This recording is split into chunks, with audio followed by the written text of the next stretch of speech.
The final out had barely been recorded. The stadium was still loud. The kind of loud that lingers, that doesn't fade the moment the play ends but keeps rolling, keeps building, keeps filling every corner of the building with something that feels less like sound and more like relief made audible.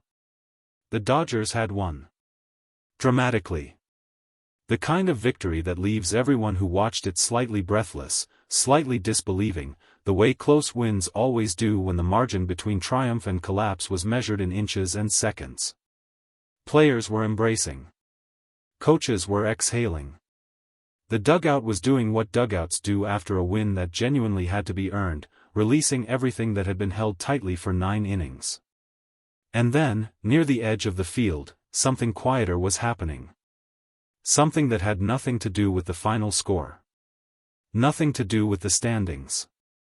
Nothing to do with anything that would appear in a box score or a highlight reel or a post-game statistical summary. Shohei Ohtani was crouching down.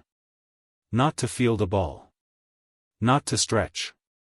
Not for any reason connected to baseball at all. He was crouching down to be at eye level with a child. Mike Trout's eldest son.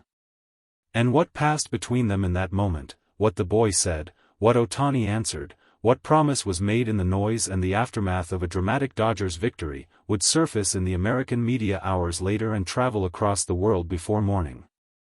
Because some stories are bigger than baseball. And this was one of them. To understand why this reunion carried the weight it did, you first have to understand the game that preceded it. This was not a comfortable victory. The Dodgers did not win this game cleanly or early or in a way that allowed anyone to relax. They won it the hard way, the way that tests a roster's depth and a manager's decisions and every individual player's capacity to stay present when the situation is pressing against them from multiple directions at once.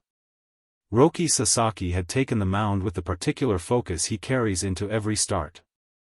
The opposing lineup had prepared for him the way opposing lineups always prepare for Sasaki, with film study and scouting reports and carefully constructed game plans built around the splitter that continues to confound hitters at every level of analysis.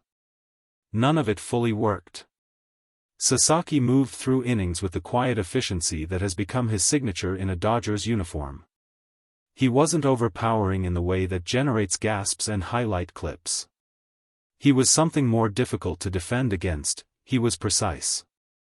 Surgical. The kind of pitcher who doesn't give you the mistakes you need to capitalize on, and by the time you realize that, the count is already against you and the inning is already over.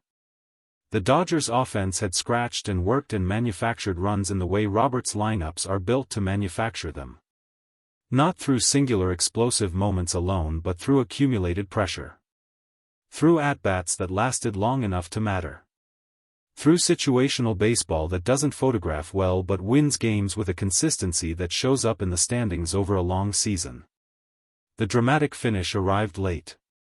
The way the best dramatic finishes always do, when the tension has been building long enough that the release of it feels almost physical. When it was over, the stadium found its voice completely. And Shohei Ohtani went to find the Trout family. Mike Trout was not in uniform. That detail matters more than it might seem. Because Mike Trout in street clothes, standing near the field of a baseball stadium he once dominated, watching a game he can currently only observe, that image carries a sadness underneath it that nobody in baseball talks about directly but everyone who follows the sport feels. Trout's injury has been one of the quiet griefs of this baseball season. A player of his magnitude, at the intersection of his prime and his experience, reduced to spectator status while the sport continues around him. He handles it with the dignity you would expect from someone of his character. But dignity doesn't make the absence less felt. He had come to this game with his family. His eldest son walked beside him with the particular alertness of a child who understands, more than most children his age would, that the place he is standing in and the people he is near are not ordinary. He had grown up inside baseball in the truest sense. His father's career had been the backdrop of his entire life. He knew what a Dodger stadium looked like from the field level. He knew what a major league clubhouse smelled like. He knew names that other children his age only knew from video games and trading cards. But there was one name that meant something different to him. One name that his father had spoken about with a particular warmth that children notice even when they are too young to fully articulate why. Shohei Ohtani. When Ohtani came off the field after the final out, he moved through the congratulations of teammates and coaches with the efficiency of someone who had somewhere specific he wanted to be. Those watching from nearby said it didn't look like an obligation. It looked like genuine intention. He found Trout. The two men embraced the way people embrace when the relationship between them is real and uncomplicated by anything except mutual respect and genuine affection. Not the formal embrace of colleagues. The embrace of two people who have shared something important, years of competing against each other, years of being held up as the twin faces of a sport, years of being asked to represent baseball to a world that was always watching, and who, despite all of that, or perhaps because of all of it, actually like each other. Then Ohtani crouched down. Trout's eldest son looked at Ohtani the way children look at the people their parents love. With complete attention. With the particular seriousness that children bring to moments they understand are important even before they can explain why. What was revealed in American media afterward, pieced together from sources close to the Trout family and confirmed through reporting that treated the moment with the care it deserved, was that the boy had a wish he had been carrying quietly. He wanted to learn how to hit like Ohtani. Not in the casual way children express admiration for athletes. Not a passing comment that evaporates the moment something else catches their attention. It was the kind of wish that had been repeated. That had shown up in conversations with his father at home. That had attached itself to a specific idea, that if he ever got close enough to Ohtani, he wanted to ask him something about hitting. He asked. Standing there in the noise and the aftermath of a Dodgers victory, with his father beside him and 50,000 people still finding their way out of the stadium around them, Trout's son asked Shohei Ohtani his question. What was said, the specific exchange, the boy's exact words and Ohtani's exact response, was reported with the kind of detail that only comes from sources who were close enough to hear it and understood what they were witnessing. Ohtani listened to the question completely. He didn't give the child half his attention while the other half managed the environment around them. He gave him all of it. The way he gives every at-bat all of it. The way he gives every pitch all of it. And then he made a promise. The promise was specific enough to be real and personal enough to belong entirely to the two of them. What American media reported was that Ohtani told the boy he would work with him. That the next time their paths crossed, and with Trout in a Dodgers-adjacent orbit during his recovery, those paths would cross, he would show him something about hitting that he could keep. Not a vague offer. Not the kind of gracious non-commitment that famous people sometimes offer children because it costs nothing and means nothing. A specific promise, made at eye level, with the seriousness of someone who intended to keep it. Trout, standing above them, watching this exchange, said nothing for a moment. Then he put his hand on his son's shoulder. And the expression on his face, reported by every source who mentioned it, described with the kind of consistency that suggests it was unmistakable, was not complicated. It was a father watching his child be seen.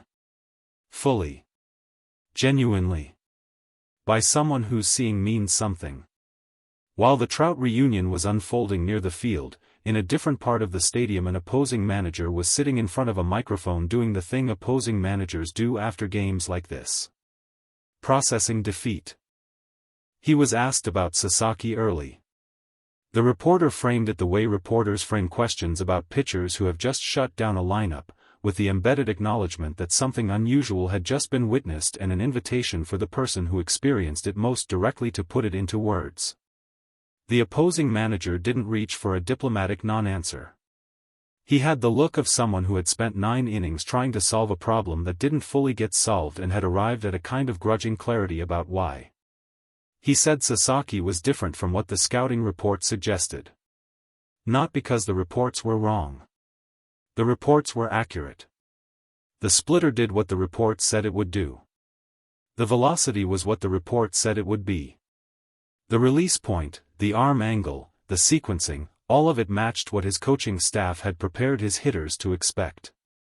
The difference, he said, was that knowing what was coming and being able to do something about it were two entirely separate problems. He paused after he said that. The room let the pause exist without filling it. He continued. Said that Sasaki had a quality that statistics measure poorly, the ability to throw a pitch that the hitter has correctly identified and still make it unhittable. Not through deception. Through execution. The splitter that breaks where it is supposed to break, at the velocity it is supposed to travel, on exactly the count where the hitter is most vulnerable to it. That is not a scouting problem, he said. That is a talent problem. He said it without self-pity. With the plainness of a man who had watched something good and knew how to call it what it was. The room nodded. Some things in baseball, even now, with all the data and all the preparation and all the technology that has changed every other aspect of how the game is understood and played. Some things still just come down to whether the person on the mound is better than the person in the box. On this night, in this game, Sasaki was better. The victory would be logged in the standings. Sasaki's performance would be added to a season line that was already saying something significant about what kind of pitcher he was becoming inside a Dodgers rotation built for October. The dramatic finish would be replayed. Clipped. Shared. Added to the collection of moments that define a season while it is still being written. But the image that moved differently. The image that landed in places the final score never reaches. Was a man crouching down. At eye level with a child who had a question and a wish and a father standing quietly behind him who had given years of his life to a sport that had given so much back and was currently asking him to be patient in a way that patience doesn't make it easier. Ohtani crouching down. Listening completely. Making a promise that fit inside a sentence and meant something that outlasted the game entirely. Trout's hand on his son's shoulder. The stadium still loud around them. And two former rivals, two men who had spent years being compared, being contrasted, being held up as the best the sport had to offer on opposite sides of a 30-mile divide, standing together in the aftermath of a Dodgers victory with nothing between them except something that looked, from every available angle, exactly like friendship.